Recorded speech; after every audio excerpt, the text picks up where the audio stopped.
Radio Sociali. Bonjour.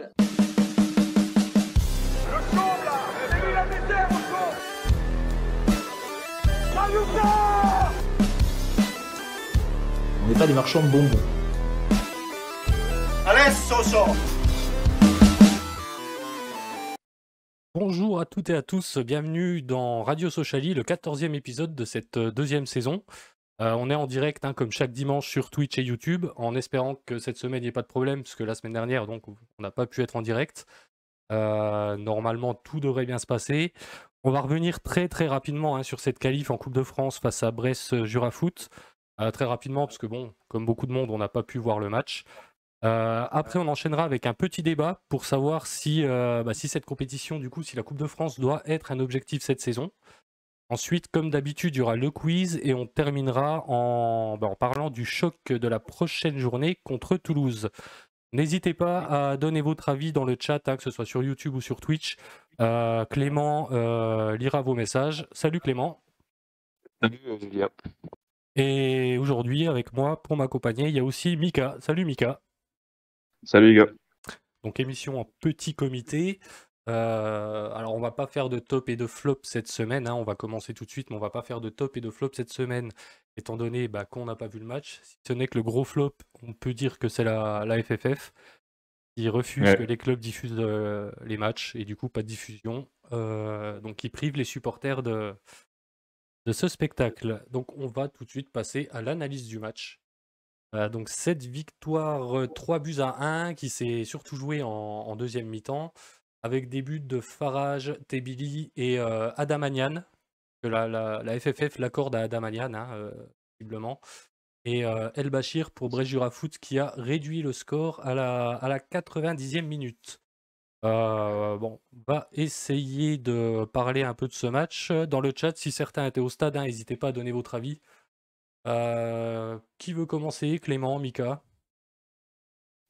Ouais, je vais bien dire de. Bah vas-y Mika. Non, mais en fait, j'ai bloqué sur le but attribué à Damanian. Oui. Parce que sur l'action, c'est vraiment à la rigueur qu'il n'accorde pas la passe D d'Adamanian parce qu'elle est touchée par le défenseur, je veux bien, mais qu'il lui accorde le but, ça, c'est un peu particulier. Non, sinon le match, comme tu as dit, on l'a pas vraiment vu, mais de ce qu'on a pu comprendre, en tout cas sur le live tweet, c'est qu'encore une fois, on a quand même manqué pas mal d'efficacité devant le but, même si on en met 3 de ce que j'ai pu comprendre, parce que je parlais un peu avec Nico Réal, il m'expliquait qu'en deuxième mi-temps, là en face, ils étaient pas mal cramés, et c'est là-dessus qu'on a pu jouer. Mais on a encore manqué beaucoup d'efficacité. Combien de fois on est devant le but, combien de fois on a des occasions et on les met pas. Ouais. Donc là, ça passe parce que c'est une R2, mais ça aurait été contre une Ligue 2, je pense qu'encore une fois, ça aurait fini sans but. Voilà. Contre une Ligue 2, ça faisait comme en championnat ces dernières semaines, à mon avis. C'est vrai que exactement. Moi, j'ai écouté à la radio et c'est vrai que Hervé Blanchard, il arrêtait pas sur les occasions, mais ça rentrait pas, quoi. Je crois qu'en première mi-temps, même lui, il devenait fou sur le fait qu'on arrive toujours pas à marquer. Clément, ton avis sur ce match? C'est à peu près la même chose à dire que Mika. Tu dis contre une Ligue 2 ça passait pas, mais là c'était une R2, donc ça se trouve même une N1, un N2, on aurait pu ne pas passer et puis pas se passer à côté et se faire éliminer ce coup-ci. Donc ouais, c'est bien, enfin la qualif est là, mais c'est difficile de se dire d'être vraiment satisfait d'un match comme ça, même si j'ai pas vu le match, voilà. Donc voilà, juste je tenais à préciser la superbe qualité de la formation ponticalienne avec un but de Lionel Bachir. Ok. Voilà. Merci pour l'anecdote. Mais après, ce qu'on peut dire souvent, c'est que quand tu fais des matchs de coupe contre des petites équipes, souvent ce que tu veux, c'est la victoire. Tu retiens rien d'autre, tu cherches pas tellement dans le jeu, quoi. Là, on pensait que DAF allait mettre beaucoup de jeunes, qu'il allait vraiment mettre des gamins. Finalement, il a fait le choix de faire revenir et donner du temps de jeu à des Pogba, des Senaya, des Lopi, Kitala. Donc Kabouni. pas des jeunes, oui, Kabouni, exact. Pas des gamins dans le sens comme Farage où on leur donne du temps de jeu, on leur fait faire leur première. Non, c'était surtout de relancer un peu les briscards qui jouaient plus trop ou qui revenaient de blessures. Et donc, du coup, c'est un peu décevant de ne pas faire mieux que ça, quoi. Tu te dis, ok, ils ont pu un peu avoir de méforme ou quoi, mais on aurait dû les pousser. Enfin, je veux dire, c'est quand même dommage de s'en sortir comme ça. En plus, bon, tu prends un petit but, bon, encore, c'est pas très grave. Mais ouais, c'est pas normal, quoi. C'est pas normal. Et Adamanian, il y a eu des bons échos sur lui. Après, je sais pas s'il y en a qui ont vu le match et qui commentent, mais contrairement à Kitala, qui apparemment avait l'air assez emprunté. Après, je sais pas ce qu'il en est. Ouais, après, je sais pas, Kitala, il y a peut-être la peur de se répéter, hein, surtout sur ce genre de match, sur des pelouses qui sont Ah pas bah des pelouses. dès que le gardien sort, je sais pas si t'as fait gaffe, il saute maintenant. Je le Ouais, bah comprends, hein. tu m'étonnes. Et je me suis fait la réflexion. Je pense que maintenant à 3 mètres, il saute, il se dit c'est bon, Bah, c'est il y a, mort. il y a moyen d'être bien trauma quand même, hein, d'être bien traumatisé Ouais, après une blessure ouais, comme ça. Puis ouais, c'est clair. on peut quand même le féliciter. Enfin, c'est un point encourageant, je trouve, c'est qu'il a disputé les 90 minutes. Il Ouais, c'est fallait clair. de toute façon. Il fallait Voilà. qu'il dispute 90 minutes dans des matchs comme ça pour se mettre en jambe, Mm. pour éventuellement espérer une titularisation en Ligue 2, quoi. Voilà, donc ça Ouais, c'est le point positif. Il a mis un but, mais officiellement il l'a pas mis. ouais. Mais voilà, ça peut être C'est bien pas le aussi but le pour plus le. difficile de sa carrière, je pense, Non, celui-là. mais bon, ça fait toujours du bien au moral de pousser le Ouais, ballon au fond des filets pour un attaquant. ouais, Donc c'est ouais. sûr. Peut-être 2-3 réactions sur le chat, Clément. Damon Rems 25 qui, d'après des avis qu'il a pu voir, Farage et Ndiaye ont fait un bon match. Et Ouais, puis Guillaume Clinquet qui nous dit que c'est bon pour la confiance des remplaçants, puisque Farage, Tebili et Nian n'avaient pas ouvert leur compteur en Ligue 2. ouais. Bah justement, C'est-à-dire c'est qu'ils avaient peu joué, hein, Yann, une très belle transition Tibili. pour la stat. Parce que parce que les statistiques du match sont indisponibles partout, hein, sur le site de la FFF, sur nulle part. On peut pas savoir combien il y a eu de tirs, combien il y a eu de possessions, on peut rien savoir. Donc la stat, eh ben, c'est les premiers buts avec les pros pour Tebili et Farage. Ok, Donc bravo à eux, c'est d'accord. leur premier but avec les pros. Voilà, c'est la seule stat qui avait à sortir de ce match. Mais Ouais, bon, mais Farage, c'est encourageant parce que ça fait plusieurs fois là qu'il montre de belles choses, j'ai l'impression. Et ouais, c'est vrai que quand tu suis un peu les tweets comme d'Alexis De Freitas, là, qui suit pas mal les jeunes, ça fait un moment qu'il en parle. Nous, on l'avait pas trop vu à l'action, donc s'il peut prendre un peu de temps de jeu, surtout que sur nos côtés, Dokuto ou Mauricio sont loin de faire l'unanimité. ouais, Mauricio ça va, L'unanimité. surtout depuis quelques matchs. Mais Oui, Dokuto, d'ailleurs, il a l'air d'en Ouais, avoir mais raté parce encore qu'il beaucoup, repart hein. dans l'axe. Il a... Parce qu'il retourne sur l'axe, quoi. Pas en tant qu'Eli, je veux dire. Mais ouais, effectivement, Ouais, Mauricio, c'était ouais. quand même mieux. Mais en tout cas, je pense qu'il a peut-être une petite carte à jouer, du temps de jeu à jouer avec tes Billy, et il faut qu'ils en profitent. Ouais, bah, puis comme tu dis, avec Dokuto, qui en a encore beaucoup raté beaucoup Ouais. visiblement hier, ils ont clairement une carte à jouer. Un dernier petit mot sur cette stat, peut-être, Clément ou Mika. bon. On se Hop. qualifie. Voilà, après, il faut retenir que la qualif. Et puis, le Ouais. prochain match contre Manchester United de France, là, Ouais, faut ils ont le même pas. logo, j'ai halluciné aussi. Ouais, c'est vraiment. C'est la Mais S Montchalion, ouais, qu'on affrontera au prochain ouais, tour. C'est à voilà. la fin du Ça mois, je fera un crois, match de 27 ou plus, c'est 28. bien. Ouais, Ouais, bah c'est voilà. bien, ça fera un match de plus, et puis comme ça, Jeannin qui pourra remettre les gants. Les mecs, peut-être qu'on pourra peut-être davantage compter sur des jeunes, et puis voilà, c'est bien. Ouais, voilà, ça fera l'occasion de tourner encore un peu l'effectif. Mais du coup, on va C'est ça. enchaîner avec le débat, puisque bah, du coup, prochain tour de Coupe de France, ça veut dire, enfin, ça veut dire non, rien à voir. Mais la question c'est, est-ce que il faut viser un beau parcours en Coupe de France? Est-ce que ça doit être un objectif pour le club cette saison, d'après vous? Pour moi, c'est pas la priorité. Après, si ça peut permettre à des joueurs qui ne jouent pas beaucoup, de jouer sans trop fatiguer les titulaires, pourquoi pas. Mais tu vois, là, forcément, on va encore jouer contre une R2, il me semble. Donc, si on peut encore faire jouer 2-3 jeunes, etc., redonner du temps de jeu à, notamment à Janin, etc., pourquoi pas. Mais après, faudrait pas que ça épuise les titulaires. Ouais, Pour moi, c'est Ouais. pas la priorité cette année. Donc, à bah, voir par la suite, quoi. surtout qu'on n'a pas un Bah, effectif à rallonge, quoi. Il y a des bah, postes C'est où ça le c'est un peu problème. limite, et du coup c'est le souci. Alors c'est sûr qu'un beau parcours en Coupe de France, ça fait toujours plaisir, hein. Ça permet de voir c'est des ça. beaux matchs à Bonal, c'est de l'émotion, c'est voilà. Bah, c'est ça, quoi. Mais quand tu es en Ligue 2, en fait, quand on jouait le maintien ou le milieu de tableau, c'est toujours agréable parce que ça fait au moins avoir des beaux matchs et un peu d'enjeu. Le problème, j'ai peur que si on joue vraiment la Coupe de France et qu'on commence si on reste dans le haut du tableau, on commence à se trouver comme excuse que à cause de la Coupe de France, on n'a pas pu aller jusqu'au bout, que ce soit pour les playoffs ou une montée directe, quoi. Donc, c'est comme je rejoins un peu Clément, quand tu es une Ligue 2, je suis pas convaincu que que la Coupe de France, ça doit être ton objectif. Ouais, bah, quand tu es une Ligue 2, ça dépend. Si tu as un effectif assez fourni, par exemple, une équipe comme Toulouse qu'on va affronter au prochain match, ils peuvent peut-être plus se Ouais. permettre d'avoir ça comme objectif, de faire un beau parcours en Coupe de France. Ils ont un effectif un peu plus fourni, ça tourne assez bien, même si, bon, on le verra tout à l'heure quand on abordera le prochain match, même s'il y a un petit coup d'arrêt là depuis quelques matchs, ils sont plus armés que nous pour pouvoir jouer le championnat et en même temps tenter un petit truc en Coupe de France. Bah, notre Après, problème, c'est la défense, en fait. Parce qu'en attaque, t'as de quoi tourner quand même. Toi, t'as ouais, les Tebidi, Virginius, les Farage, enfin, t'as pas mal de jeunes, même au milieu. Le problème, c'est la défense, surtout qu'en plus, il y a la CAN. Ça va être, C'est ça va être compliqué. trush, quoi. bah, Ça la va être CAN, on trush. sait pas qui va être sélectionné ou pas, hein. D'ailleurs, ouais, je sais pas si Pogba n'a pas été sélectionné parce qu'il revenait de blessure avec la Guinée. Mais si la Guinée peut ne pas le sélectionner, on dit oui. Hein. Ah bah ça nous arrangerait, Ah bah c'est ouais. clair, c'est clair. C'est clair. C'est comme le Maroc, hein, s'il pouvait attendre après la CAN pour s'intéresser à Neba, ça nous arrangerait bien. Ouais, c'est clair. Parce que lui aussi, on compte beaucoup, beaucoup sur lui. Mais ouais, un petit parcours en Coupe de France, ouais, comme je disais, ça peut toujours être sympa. Après, je pense pas que cette saison, on soit armé, qu'on ait l'effectif pour ça. Et ouais, si c'est pour refaire un peu comme l'année avec Zidler, où on fait un beau Cartier. parcours, mais ouais, puis avec Cartier aussi, hein, avec Cartier aussi. Ouais. Mais c'est vrai que le souvenir qui me vient en tête en premier, là, c'est avec Zidler. Parce que c'est vrai qu'on fait un très beau parcours en Coupe de France, mais moi j'ai l'impression que ça nous a carrément cramé pour la C'est fin du ça. Bah, championnat. ça nous pète Florian Martin et Aldo Kaloulou, donc voilà Ouais. quoi. Enfin, Kaloulou, Les deux gros joueurs. Kaloulou, c'est le match avant la Coupe de France. C'est en C'est le championnat match qu'il se avant, fait. ok. Ouais. D'accord, Ouais. ok. Mais bon, il y avait une accumulation Martin de contre matchs le avec PSG, ouais. ouais, Martin contre le PSG, mais il y avait une accumulation de matchs qui faisait qu'il y avait des jambes qui commençaient à être lourdes. Et puis ça s'est vu après hein, sur la fin de saison. Ça s'est vu sur la fin de saison. Ouais.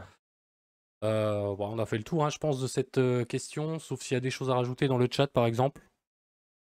Il y a Damon Rems qui dit que pour lui, il faut un beau parcours en Coupe de France, notamment pour les jeux de jeunes et les joueurs en manque de temps de jeu, mais pas pour les titulaires indiscutables.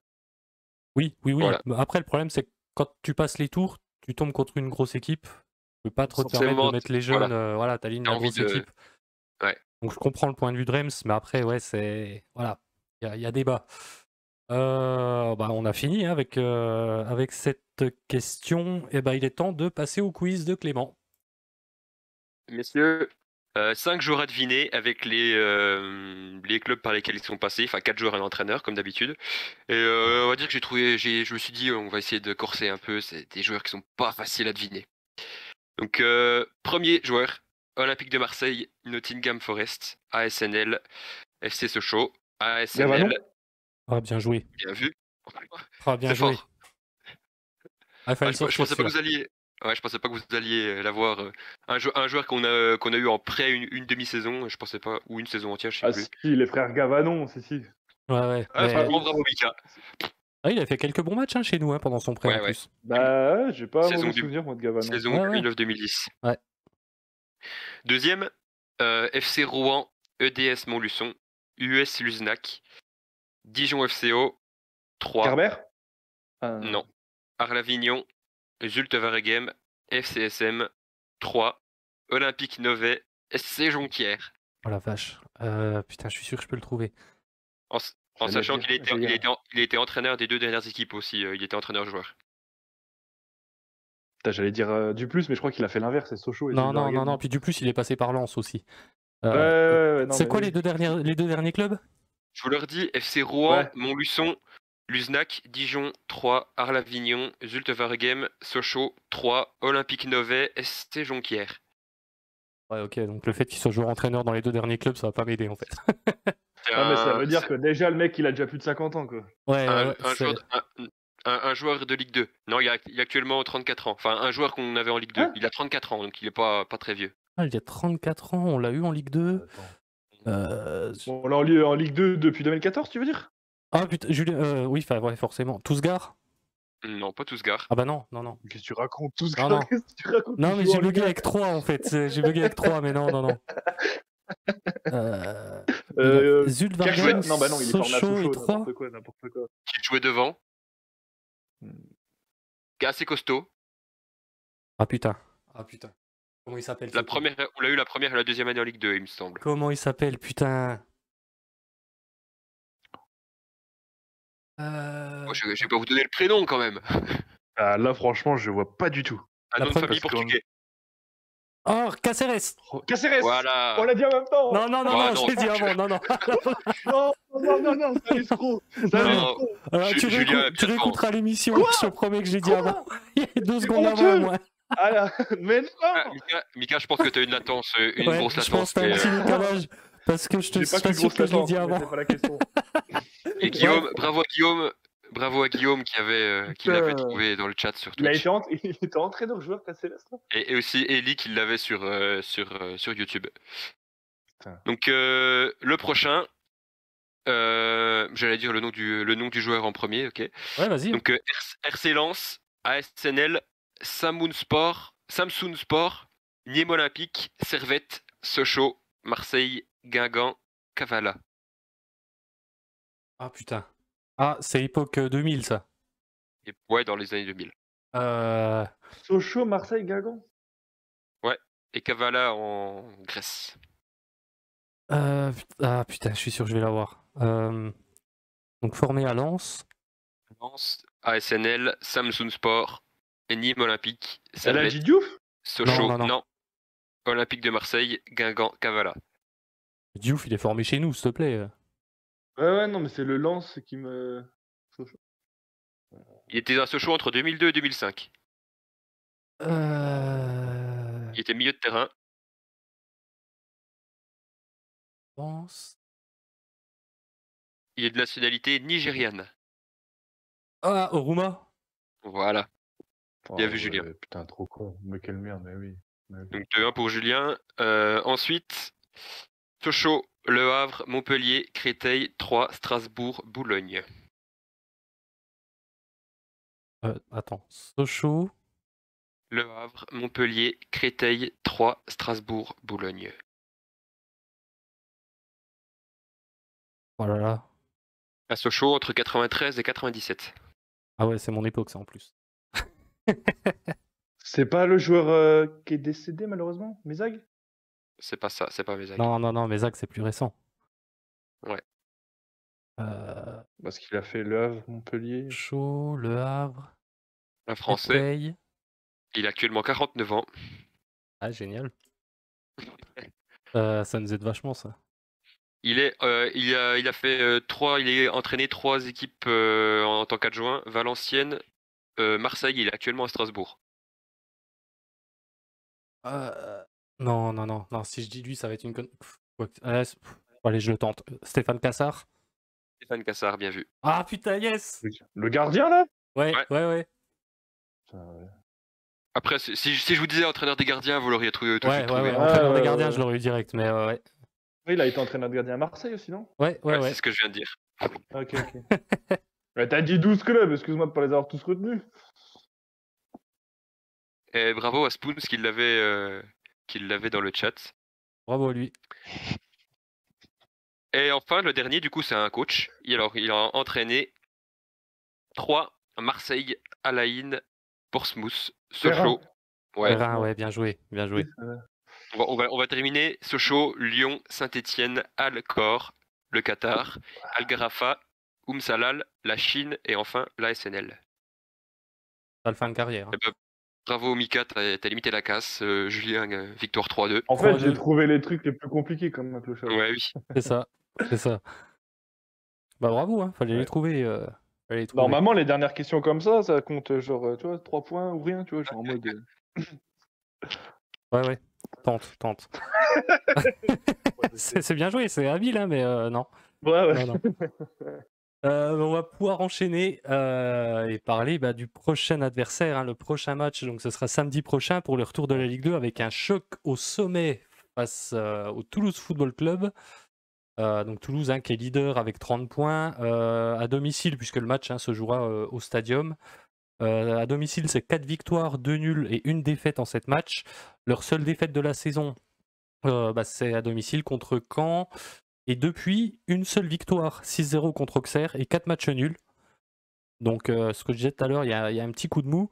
Mais ça reste la meilleure attaque de Ligue 2 avec 32 buts. Et comme d'habitude, votre pronostic avec votre avis sur l'adversaire. Et dans le chat, n'hésitez pas, vous aussi, à donner votre pronostic. Clément. Je viens de voir aussi qu'ils ont fait match nul contre Libourne en Coupe de France et qu'ils se sont qualifiés uniquement au tir au but. Ah. Donc c'est Libourne qui est une équipe de N1, je crois. Donc Donc ils c'est n'ont pas fait tourner. bah, je regarde les compos, Spearing, Zeli, ils étaient beaucoup là offensivement, il y avait beaucoup de monde, des Jaegereux, etc. Ouais. Donc voilà, on va voir ce que ça donne, mais ils sont pas forcément sur une grosse série. Nous non plus d'ailleurs, Oui. ils vont dire la même chose de nous.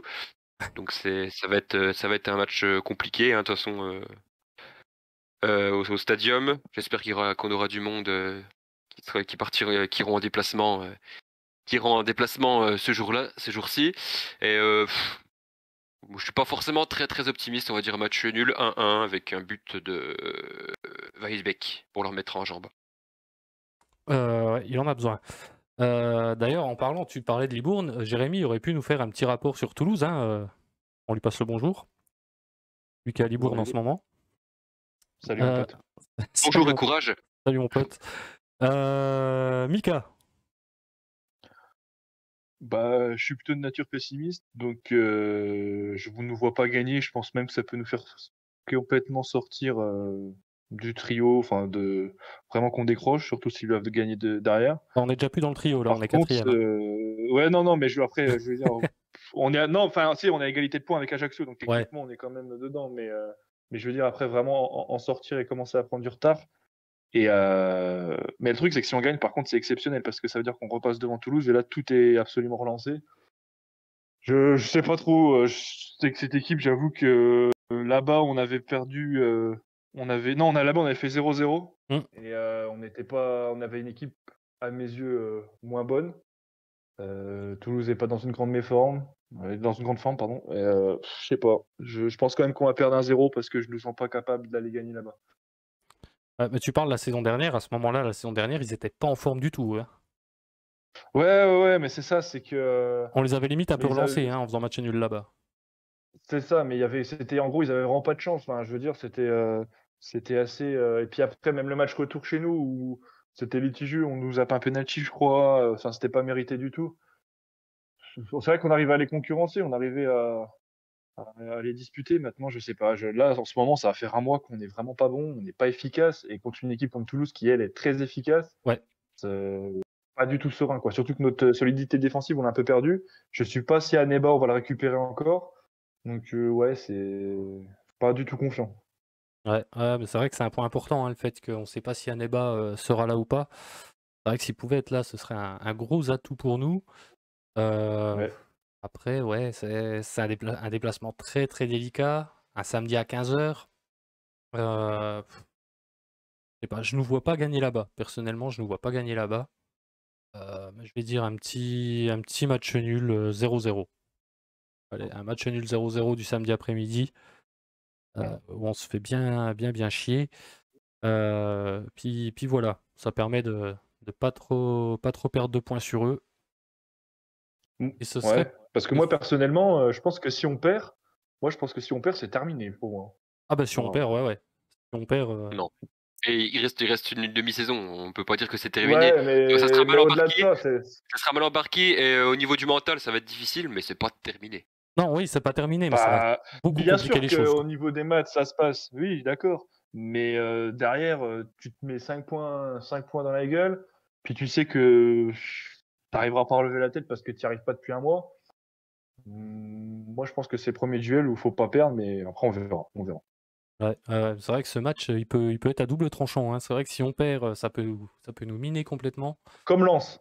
Ouais, comme Lens l'an dernier. Pour moi, c'est le même match. Pour moi, c'est exactement le même match où tout le monde s'est chauffé. Puis c'est la même période à peu près. The match. Ouais, non, mais c'est pour ça. Pour moi, ça va être le même effet. Tu t'en prends 3, t'es content.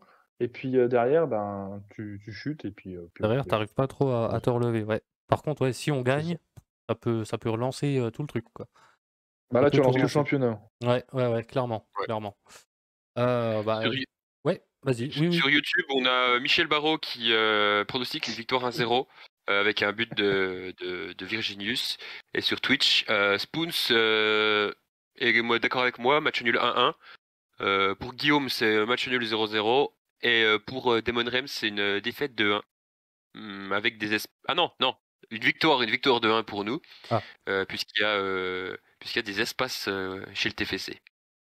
Ah bah peut-être, je les ai On pas verra. trop regardés jouer. Mais ils sont assez optimistes hein, globalement dans le chat. Surtout Michel Barraud qui pronostique 1-0 avec un but de Virginius. Faut être très Ah. optimiste. Après, c'est vrai que Virginius, il vient de mettre 2 buts en 2 matchs avec la France Ouais, U19. c'est ça. Ça Et peut un lui beau faire du but, bien. hein. Il a mis un beau but, hein. Ouais. Le dernier, là, il est pas mal. Un très, Après, très beau moi, but. j'ai vu Toulouse contre Guingamp. Guingamp faisait vraiment le jeu et Toulouse était vraiment en difficulté. Pourtant, Guingamp, c'est pas l'équipe qui fait le plus beau football. Mais c'était leur dernier match, je crois, de championnat, parce que c'était quand on allait au déplacement à Nancy, on avait regardé le match dans le bus. Et franchement, Toulouse se faisait vraiment malmener par Guingamp.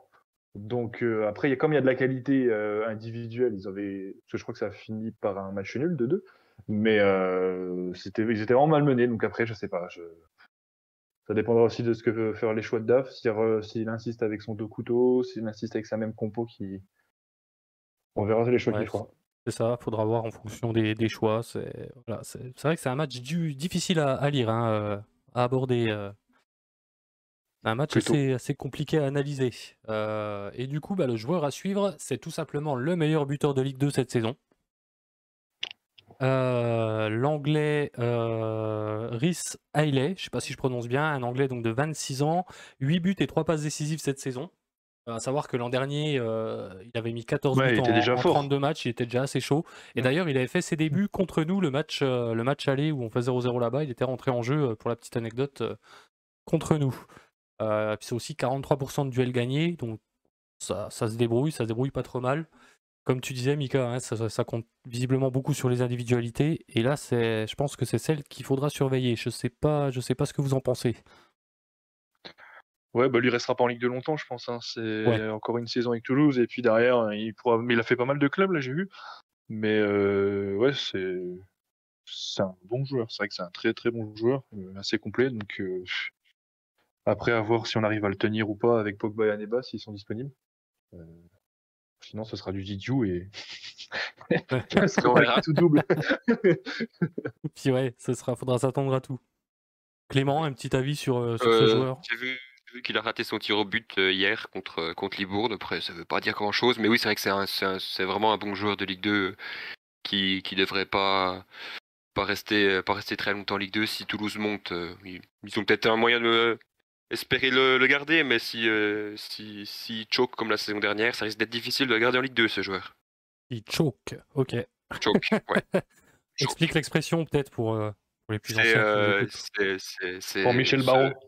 C'est comment on appelle ça, se louper complètement. Se faire dessus, voilà. Voilà, se faire dessus. Caca dans la culotte. On peut le traduire comme ça, voilà, exactement, comme disait Jérôme Roten. Donc voilà, c'était le joueur aussi. Un anglais d'ailleurs, c'est assez rare en Ligue 2 d'avoir des anglais. Voilà. Oui, c'est clair. Même dans le championnat de France en général, hein, c'est vrai qu'ils s'exportent pas souvent les anglais, mais ouais. Non. Donc voilà, donc c'était le joueur à suivre, faudra se méfier de lui. Le petit point géographie. Ouais, je sais pas où j'allais en disant ça, mais voilà, merci Mika de m'avoir sauvé et de m'avoir sorti de ça. Du coup, ça nous emmène à la fin de cette émission. Hein. Merci à vous qui nous suivez, que ce soit en live ou en replay dans la semaine.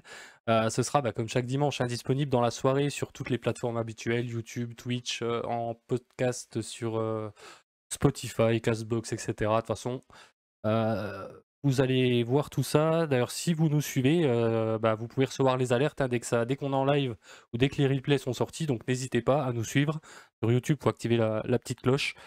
Et on se retrouve le week-end prochain pour parler de ce choc face à Toulouse. En attendant, prenez soin de vous. Puis allez Sochaux. Salut l'équipe. Salut.